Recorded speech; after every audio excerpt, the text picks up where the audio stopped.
So what's that saying? If it's not on video, there's no evidence. If there's no evidence, it's not true, or something like that. Or if you don't post it, it's not true.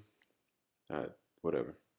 Um, I'm pulling this down to create a situation where I have a break-even trade. So this is a bulletproof trade, and I'm doing it this way.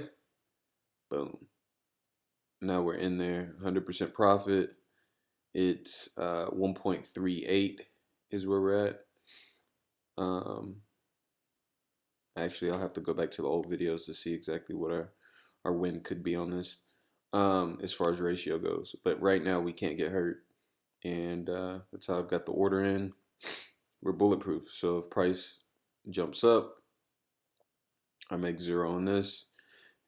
Price goes down, I make a ratio that's like 1.38, I believe it was, but I make money. So this is something I like to do whenever I'm in a trade like this and I'm just kind of waiting and I don't feel too confident about it. But I also want to see if it's going to play out. All right, peace.